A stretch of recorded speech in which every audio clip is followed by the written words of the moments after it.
I would like to arouse in you a deeper interest in the subject of spiritual healing.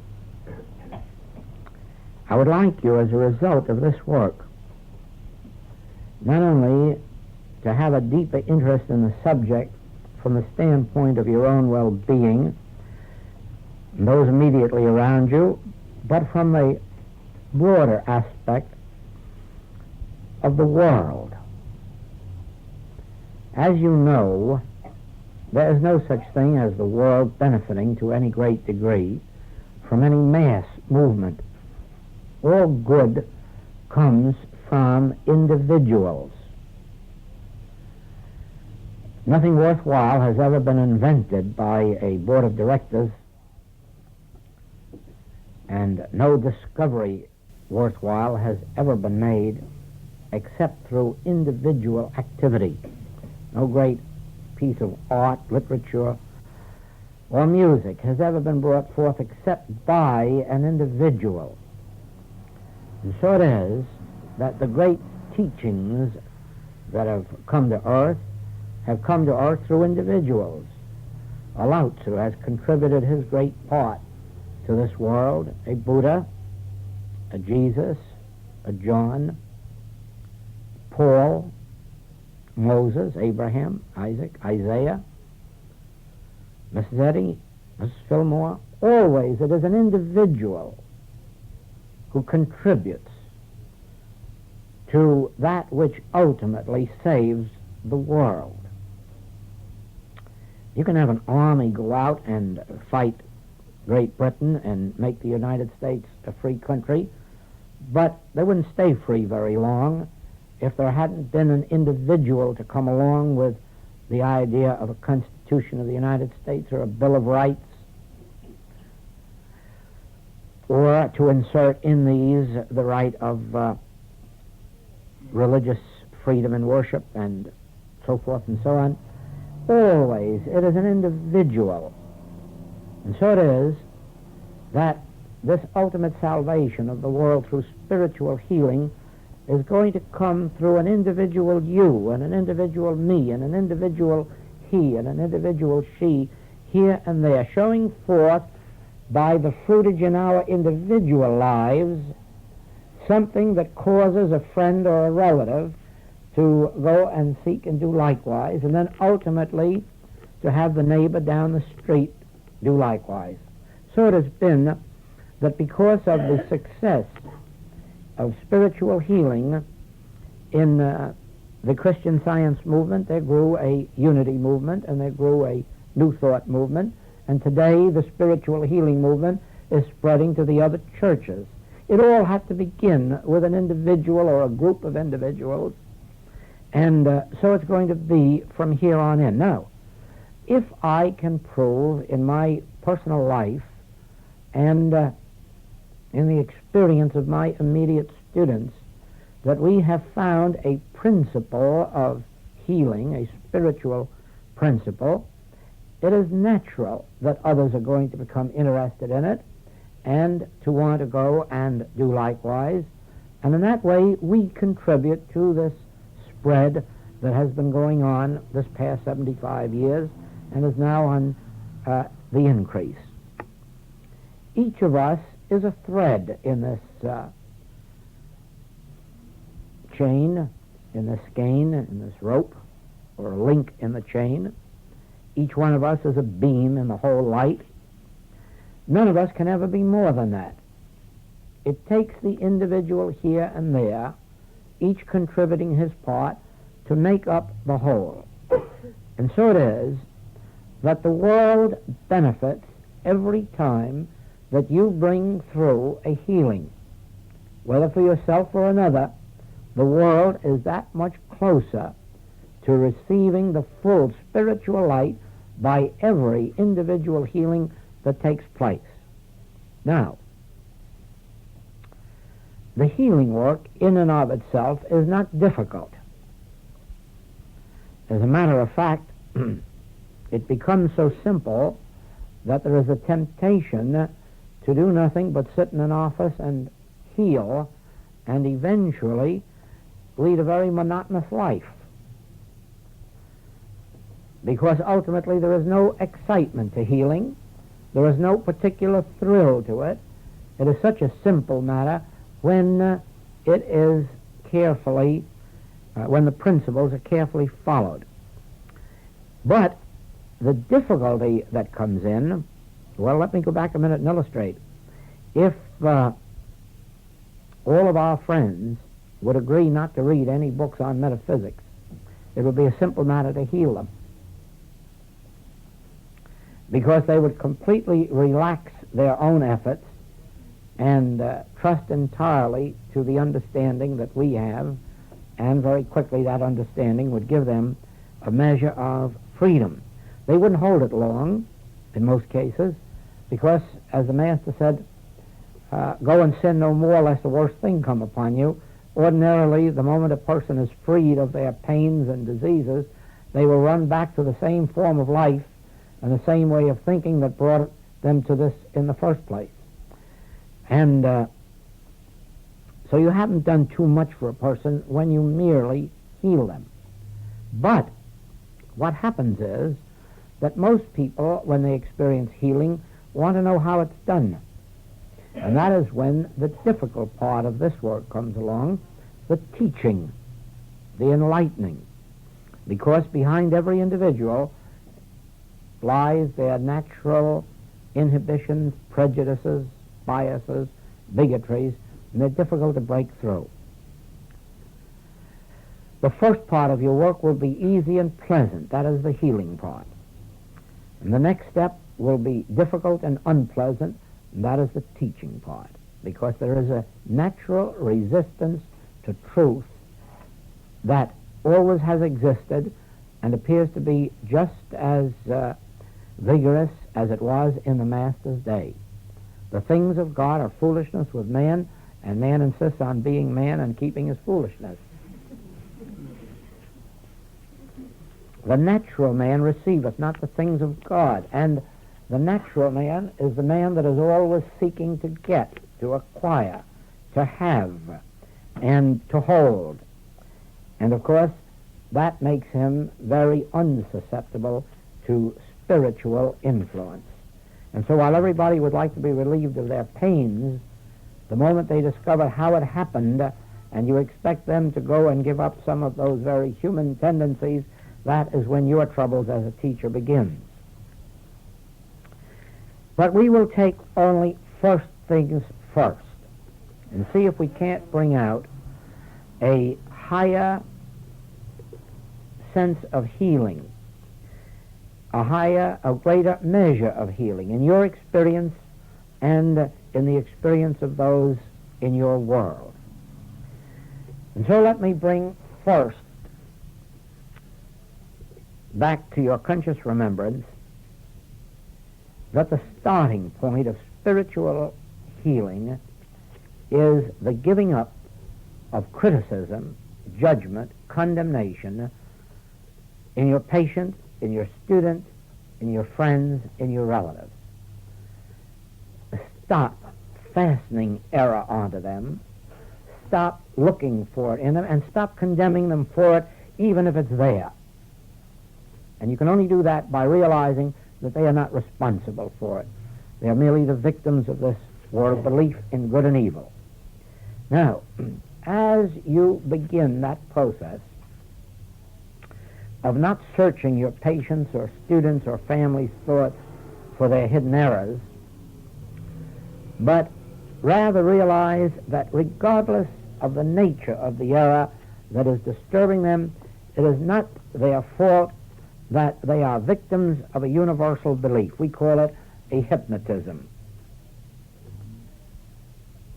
Then, with that brief sense of freedom which you bring to yourself and to them, by releasing yourself and them from condemnation, start on the positive aspect.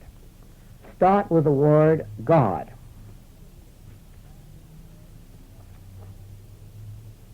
Try to realize what you have learned in your metaphysical studies and your spiritual studies. Try to realize what God is. Not so much what God is as what the nature of God is. No one can really know God humanly, but we can know the nature of God. In this book, The Art of Meditation, you will have specific instruction in how that is done.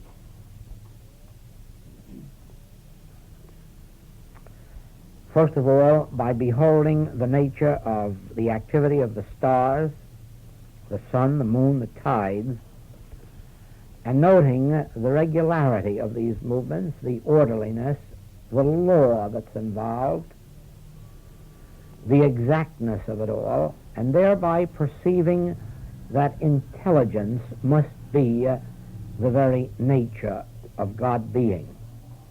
We're looking out at what we call nature and observing that it is apples that grow on apple trees and peaches on peach trees and cherries on cherry trees, that roses grow on rose bushes, orchids on orchid plants. And they're noting, too, how intelligence governs that there are no exceptions to that rule. There's no chance or accident about it. There is a definite law that like begets like. If you have white, you get white. If you combine white and black, you get white and black, and so forth and so on. There is intelligence behind every operation of nature. There is intelligence behind mathematics. There is intelligence behind music. There is intelligence behind art. Intelligence is the very nature of God. And then you find another thing, that the nature of God is love. You will see how by this very law God's love is made manifest. That love embraces this creation, fish in the sea and birds in the air, everything provided where it should be, when it should be. That is the normal, natural condition of being on earth. All of this is evidence that love is of the nature of God, intelligence and love. Now you see, into that universe of God, there can be no inharmony and no discord. Into that perfect universe of God's creativeness and God's maintaining and sustaining nature, where intelligence and love are the major factors, no discord, no inharmony ever appears, and that world is called Eden. That world is called the Garden of Eden. That world is called divine harmony, or it has another name, spiritual consciousness. Into spiritual consciousness, no error ever intrudes. No form of error ever intrudes into spiritual consciousness. Now here you have the basic premise of God's being and God's function in our experience. There remains only one question to be answered. How then into this Garden of Eden does a serpent come?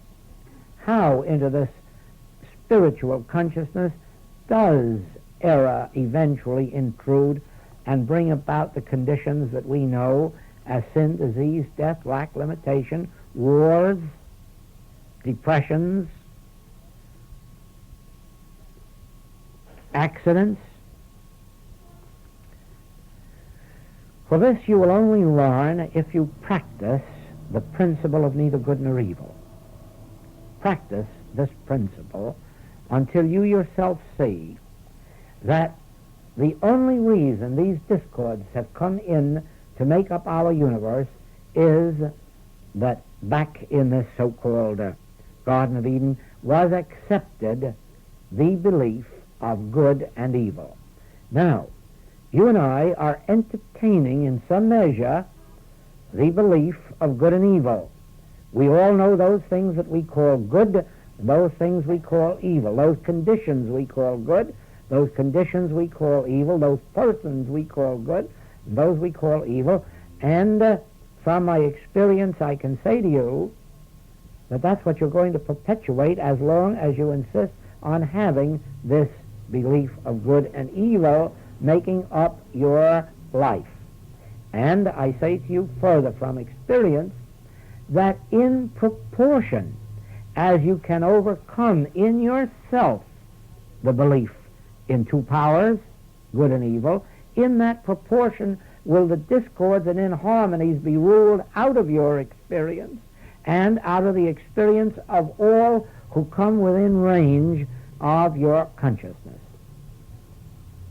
You can begin to apply this in a very simple way by going into your home where you may have birds or pets or children, and begin right there with, no longer will I think of you as good, no longer will I think of you as evil, but I will look upon you as God's creation, created in his own image and likeness, and having the qualities of God.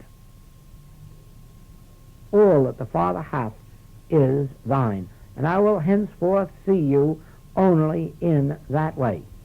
When you go into your shops to market, watch the difference when you learn to look on the clerks in there as if they were neither good nor evil, and refuse to bestow any praise or condemnation on them, calling them neither good nor evil, but children of God, servants of the Most High. Watch what happens in your immediate family as you begin to unlearn what you know now about your husband or your wife or your child or your parent, and begin to go back to their original selfhood, which was created in the image and likeness of God, and realize that in and of themselves they have no qualities of good or evil, that all they are is that which God constituted in them and of them and through them. You will quickly perceive that these errors of conduct and of thought will lessen as you lift from them both praise and condemnation. No man is good, although he may be the instrument through which God's good flows.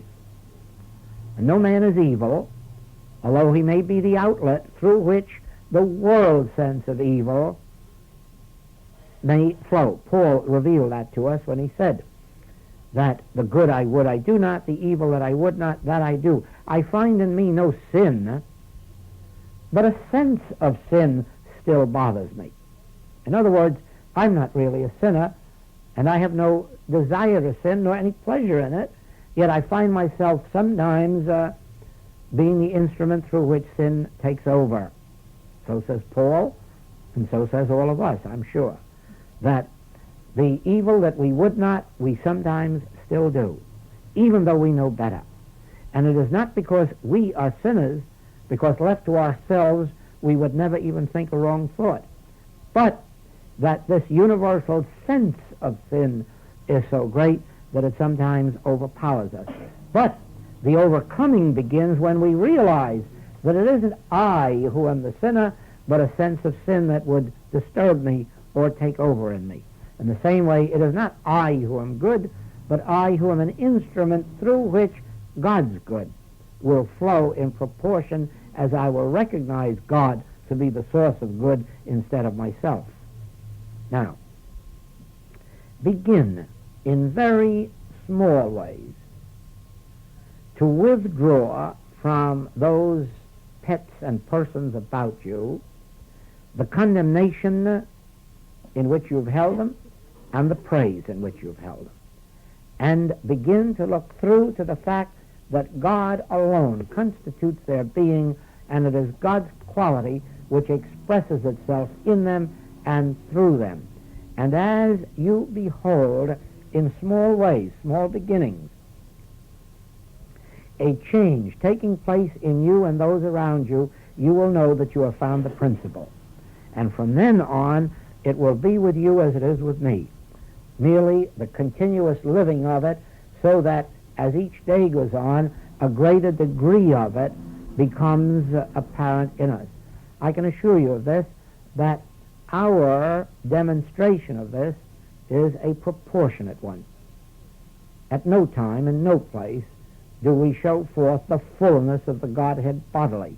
It is only that every day that we can adhere consciously to these principles, every day will this improvement show forth in our experience and in the experience of those who come to us, and not only that we will show forth more spirituality, but we will bring out more spirituality made manifest as health, supply, harmony, peace, and joy in those about us. Now, I would like to recommend that those of you who have copies of this Art of Meditation, between now and this afternoon, read the chapter, Ye Are the Temple. Take that chapter for this afternoon, and then when we come in here, what is it, 3 o'clock? At 3 o'clock, you see, I'm assuming that you're going to find between now and 3 o'clock at least a free half or 3/4 of an hour or maybe a whole hour to be alone, so as to make this day really worthwhile in our experience. Try to steal an hour away from your families. Read this chapter, Ye Are the Temple, and have a pad and pencil or pen with you, and if some question comes to your mind, write it down and bring it here and put it on this table this afternoon.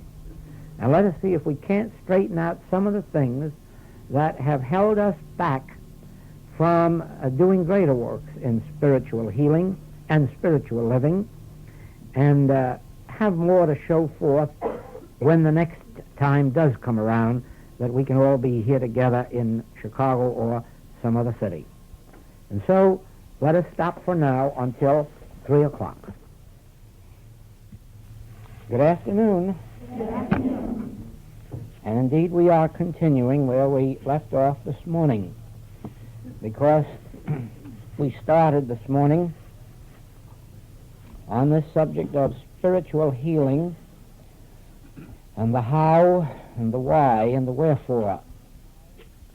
And I would like to feel that when I leave Chicago this trip, that you will have had a complete exposition of that subject of spiritual healing, as complete as it can be given in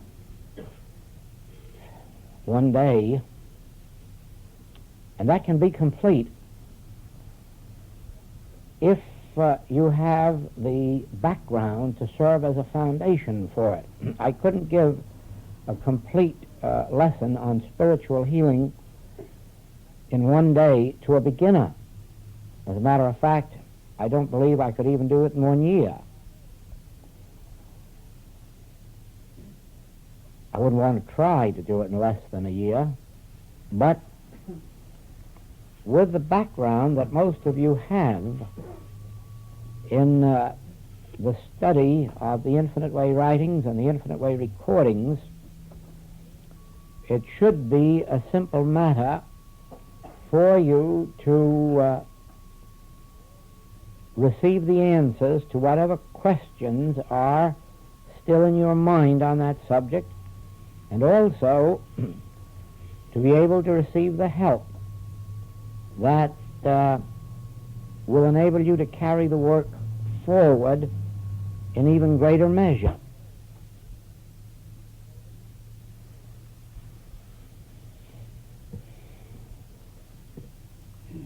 Now, I will go back for a few minutes to this morning and rehearse very briefly these few points. Number one, that you start your spiritual healing ministry by releasing yourself or your patient or student from condemnation, by withdrawing any judgment, criticism, condemnation of their character, life, habits, thoughts. Release them from not only the condemnation of the world, but their own condemnation of themselves and any condemnation that you may entertain, by realizing that regardless of what form of error they may be thinking or feeling, that it is not personal to them, but that it is rather a part of this universal mesmerism or belief that has resulted in a human world, so that we are not the cause of our own sins or diseases. We are victims of a universal belief which at the moment we do not know how to free ourselves of. As if I were to say to you, in your coming to me, I find no fault in you. I find no fault in you. Who hath sinned? You or your parents? Neither.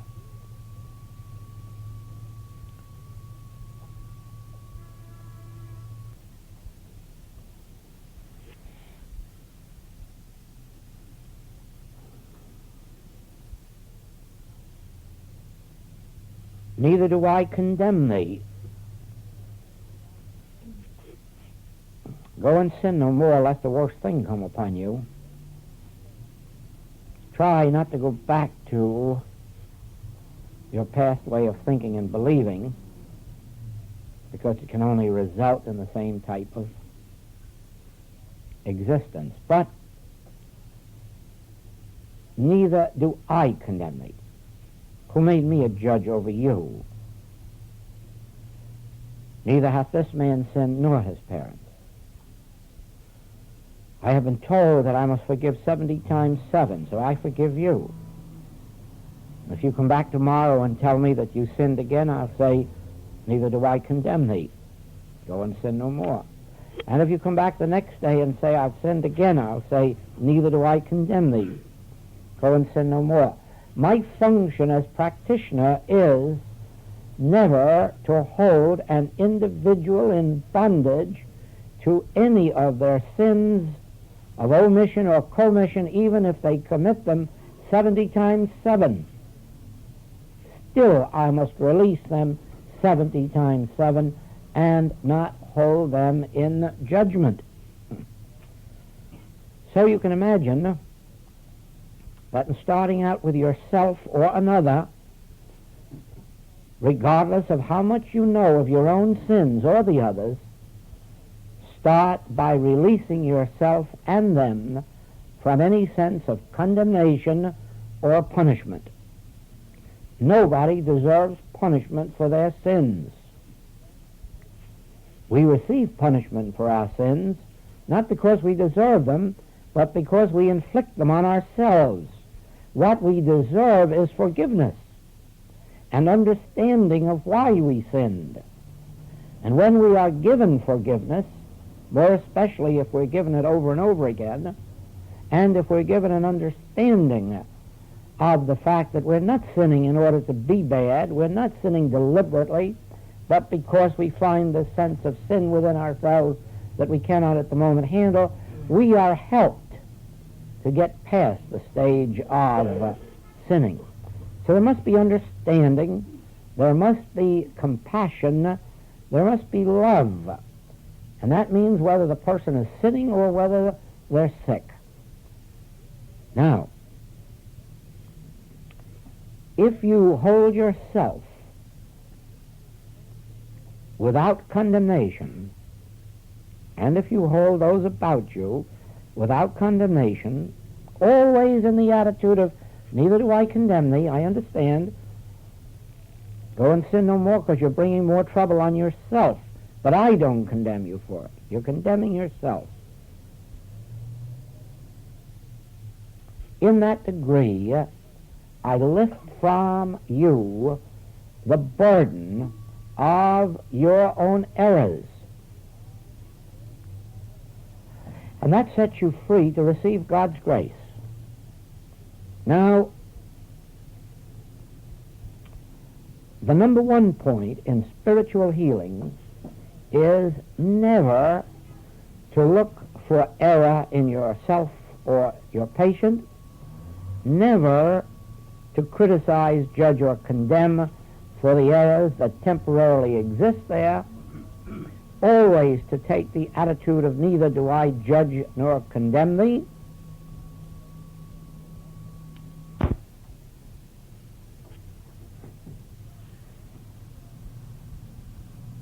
and continuously and continually set each other free of that condemnation. Now, the second point is to realize the affirmative side of the picture. That is, that God actually is the cause and creator of this universe and all that is therein, and therefore everything is God created, God governed, God maintained, and God sustained. When you realize that, you will realize that the so-called errors of this world, the sins and the diseases, lacks and limitations, do not exist as actual conditions or states of being, but exist more as illusory pictures or concepts in our mind. That makes them just as real as if they were real when we are suffering from them, but it also makes it possible for us to be healed of them. We cannot be healed spiritually while we accept a sin, a disease, a lack as an actual condition that has to be met. It is only possible to heal spiritually when you know the unreal nature of that which is causing the trouble in our experience. Now,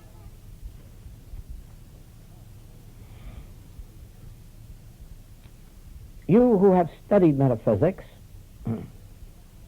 have studied for many years about the illusory nature of sin and disease. You have been taught to call it an illusion. You have been taught to call it mortal mind or nothingness.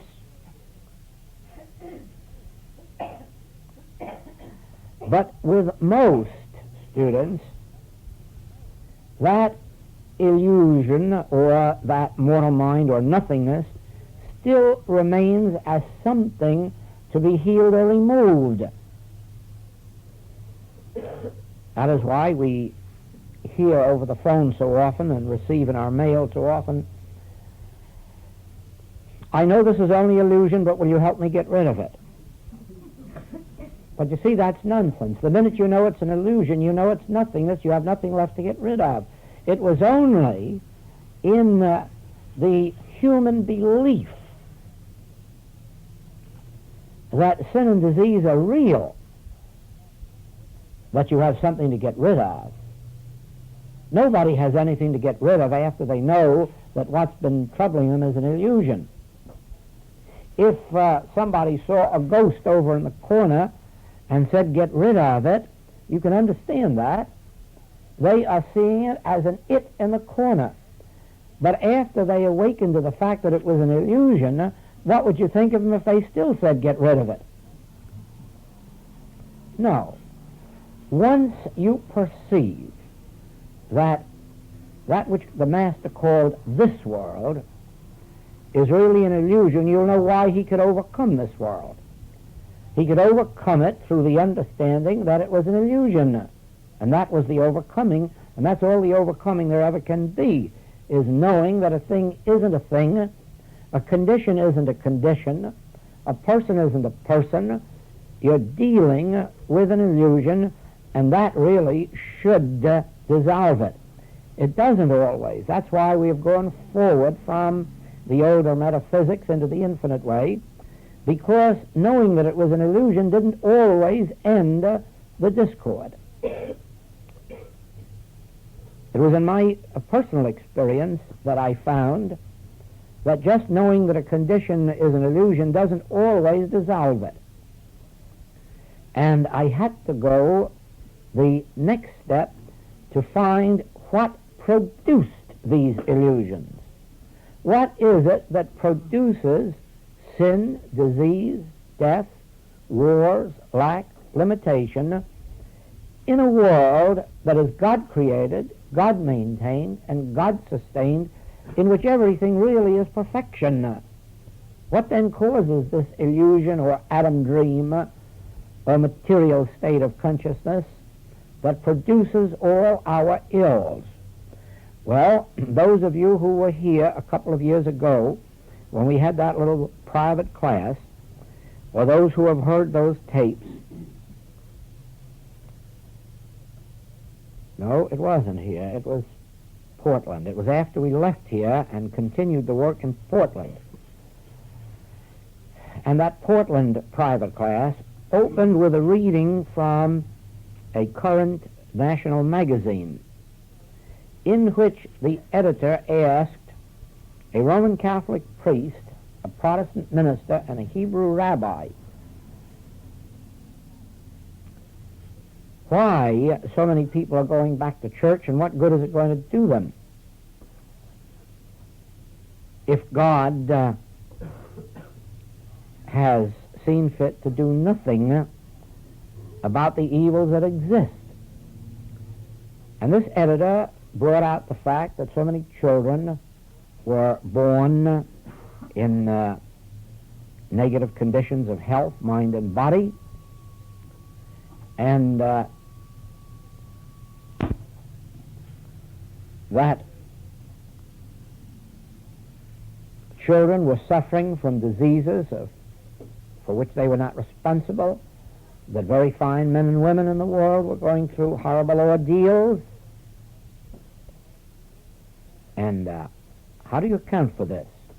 Why is this? And why are these people going back to church, and what good is it going to do them after they go there? And these three men who were nationally chosen all gave the same answer. We don't know why God permits these things. We think that God permits them to chastise his children. That's not a bad idea. Just give them a lot of cancers and consumption. That'll make them good. Let them be born blind, deaf, dumb, paralyzed. That'll be good for them. Can't you imagine God saying or believing anything like that? But these people, untrained in spiritual research, had no better answer than that. We don't know why God permits it, but we think he has a good reason.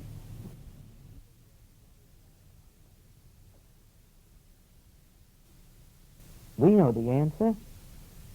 Many of you know the answer, because you've had experience in finding out that through your metaphysical and spiritual understanding that these very conditions that they believe God is responsible for, you can stop that fast.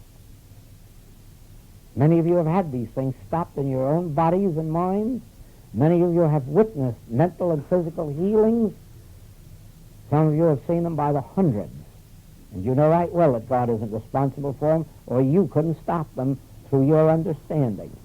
You know right well that the Christian Science Church and the Unity Church and whoever else healed couldn't have gone on for 75 years if they weren't able to stop those very things that these people say they can't understand why God permits. God doesn't permit them. Our ignorance permits them to continue. Once we understand God's law, they stop. They don't intrude into our experience. God never permitted them, and God doesn't permit them to continue, and God has no awareness of them, and they have no existence the very moment ye know the truth. The truth will make you free. Why, did you ever hear of Jesus saying God was responsible for somebody's ills?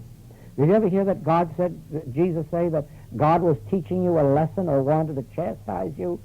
Jesus stopped it like this because of his tremendous understanding of God's laws and God's spiritual healing laws, and in proportion as we learn as much about or attain the consciousness of the nothingness of these things, will we do those same works that Jesus did. In a measure, we're doing them. We can't claim the same degree of instantaneity and of completeness that he was able to manifest, but probably because he was dedicated solely to that end.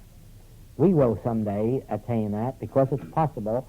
God is no respecter of persons, and what's possible for one is possible to all in proportion to our devotion that will enable us to attain that same mind that was in Christ Jesus. Because Peter and John proved that the same Spirit that raised up Jesus Christ from the dead, through them raised up this crippled man at the temple gate beautiful. They didn't say it was Jesus that did it, and they didn't say that it was they that did it. They said the same Spirit that raised up Jesus Christ from the dead, and it will quicken your mortal bodies. Now,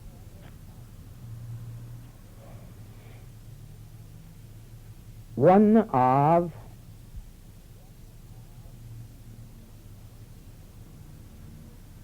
the quickest and most powerful ways of stopping these sins and diseases that have baffled the theological world is to understand, first of all, that God has nothing to do with them and knows nothing about them, and that they actually have no existence as real conditions. Secondly, to discover with me where they came from, because when you know where they came from, you'll know how to stop them.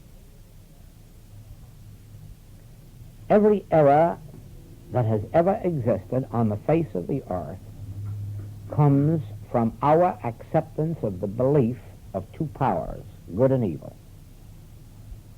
That's where every error comes from, and that will stop these errors dead in their tracks the very moment that you can bring yourself to the realization there is no good and there is no evil. There is only God in expression, God in manifestation, God in formation. Evil has no existence in effect. Good has no existence in effect. There is no good and there is no evil anywhere in the world of effect. Now, I would like to make that clear for you. So we'll go on from where we were this morning to this next subject. Let me explain to you so that you can see clearly that what I'm saying to you is truth, so that you won't merely have to take my word for it, that you will have within yourself the conviction of the rightness of what I'm saying. There is neither good nor evil in any form or effect. And we will start with an illustration that I have been using for many years, that of this hand. And I will say to you that this is not a good hand and this is not a bad hand, that this is merely a hand. If this hand gives, it is really not giving at all. It is I who am giving, and this hand is but the instrument for my giving. If I withhold, this is not a withholding hand and a stingy hand and a bad hand. This is merely a hand. I happen to be the one who am withholding or am stingy or miserly, and the hand is but an instrument used. If my hand pets, be assured of this, it doesn't. My hand has no such capacity. It is I who pet, and the hand is but the medium or instrument which I use. And if my hand punches, don't punish it, because my hand can't help it. It isn't really punching at all. It's I who am using this hand incorrectly. If this hand steals, there's no use cutting it off and sending it to prison for life. Better send me, because the hand isn't a thief. I am. Do you follow that? That this hand can't be good and it can't be bad. It can only be an instrument through which I function. Now, if you will follow this example in your body from head to foot, you will find that God has given you an instrument through which to live, and that instrument has no capacity to be sick or to be well. It has no capacity to be pure or to sin. It's that little word I that does all of the dirty work. Never forget that. The body in and of itself is dead. The body is as dead as that hand. And that hand can't be anything except what I instruct it to be. And so it goes with this entire body. Your body was never given dominion over you. And your heart was never given dominion over your life. And your liver and your lungs and your digestion and your elimination, they were never given dominion over you. But you were given dominion over them. You merely, through ignorance, turned over your dominion to some pills and powders. Some of you even turned it over to the horoscopes. The stars over which you were given dominion, you have given dominion over you. Some. This earth and all that is therein, over which you were given dominion, you have given dominion over you. It isn't your fault any more than it's my fault. Every one of us were born into that kind of a world in which we were taught from the very beginning that, well, in my day it was you must eat spinach. I don't know what they give the youngsters now in place of spinach, but I'm sure it's something that doesn't taste good.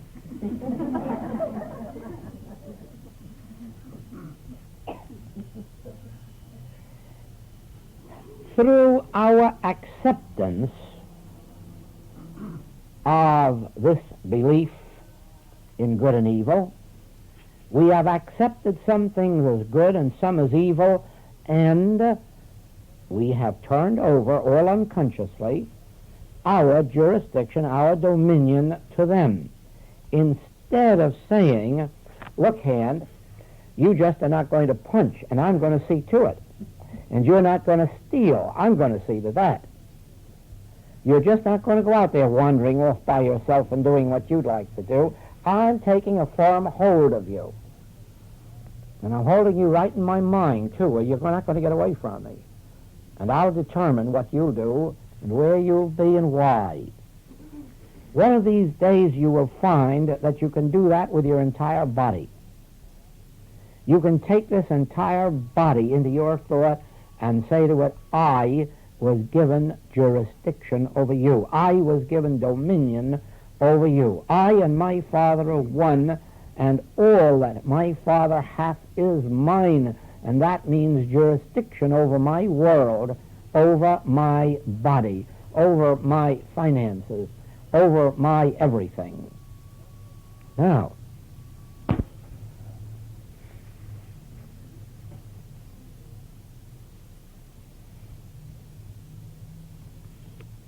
there you come to what would seem to be, and what is in the human picture, a choice. I can be good and I can be evil. I can be sick and I can be well. As long as we are thinking in the human sense of I. And so we take this next step. After we have seen that this hand is neither good nor bad, And after we've discovered that my judgment may not be too good as to how to govern the hand, we can say this: since you are the temple of the living God, I will let the I, which is God, govern you. And then, you see, you'll be releasing your entire body into God government. Not the human I, not the personal sense of I, but the I which in truth I am, the offspring of God. I can turn this body and business and home and practice, everything over to that infinite, indivisible I, and let it govern, and then I will find that the government of my body, of my mind, and of my affairs is always in perfect order. That is when I withdraw the personal sense of I and let this I which created the world in the beginning, this I which says, I will never leave thee nor forsake thee, this I which says, as I was with Abraham, so I will be with you. Before Abraham was, I am with you. This I that says, I am the bread of life. I am the water. I am the wine. I am the resurrection. I am life eternal. Once you learn to turn everything over to that I which in truth I am, then you find that this spiritual impulse that governs in the spiritual universe is now governing in your daily affairs, because you have made your daily affairs a part of the spiritual universe. Here, you must see this: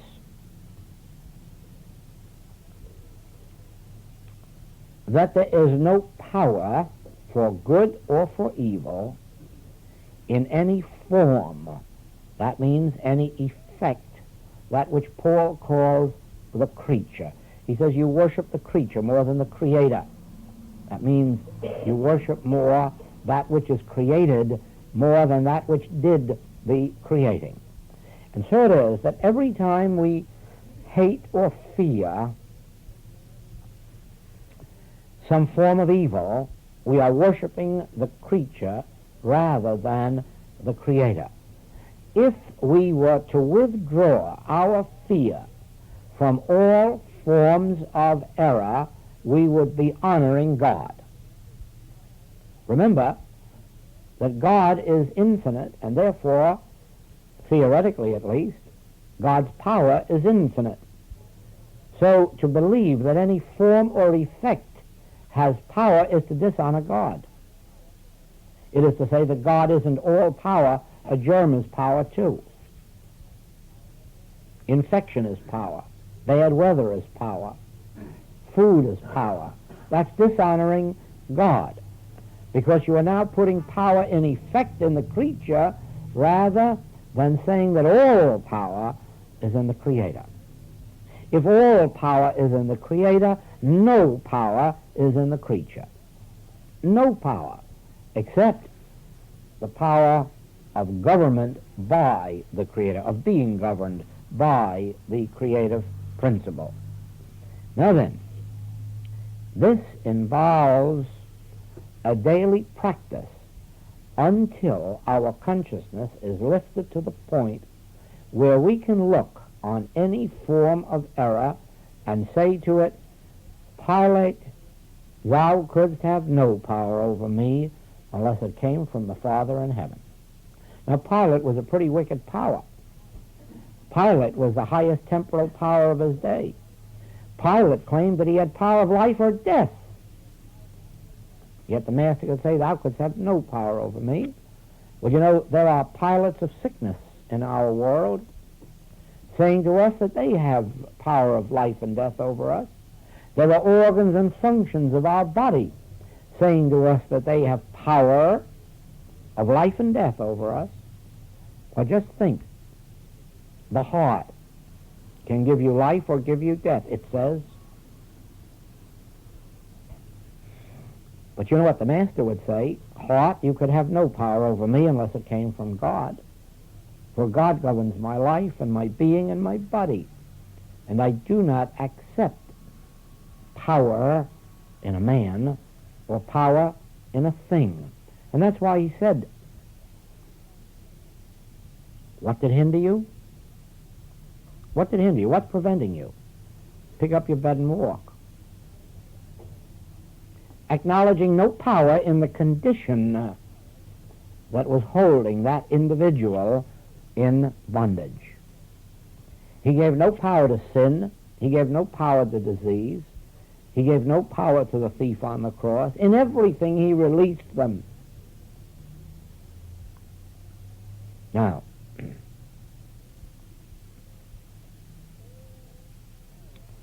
all power is in me, capital M-E. That is, all power is in the I of my own being. I, the I of my own being, the divine I, ego, God, that divine I is the creative principle, the maintaining and sustaining principle of my existence, and I must begin by denying that there is any power of good that can act upon me, and deny that there is any power of evil that can act upon me, for I alone am power. I am the life, I am the truth, I am the way, I am the wine, I am the bread, I am the water, I am the resurrection. All power exists within the I of my being, not my personal ego, not some swaggering creature that walks up and down the earth saying, I am God. But the I, which is the God center of our being, within that, individual you and me, within that is the issue of life and death. And when you look unto me, you will be saved. When you look unto the me within you, when you look unto the I of your being and say, that I of my being governs my life, my mind, my soul, my body, my purse, my business, my household, my home, you will find that gradually, in a measure, all power will be taken out of the world of effect, and the power will flow out from within you. You must be just as willing, however, to give up the good powers of this world as the evil powers. You may not receive good powers from outside any more than you want to receive evil powers from outside. You must acknowledge that all power is within me. I and my Father are one, and all that the Father hath is mine. All of the power and the glory and the dominion that is of the Father is of the Son, the divine selfhood, the Christhood of our individual being, and it flows out from me to me. It does not come to me from you or from anybody in the world. It may come through you, but it's coming from the divine I, which is at the center of my being.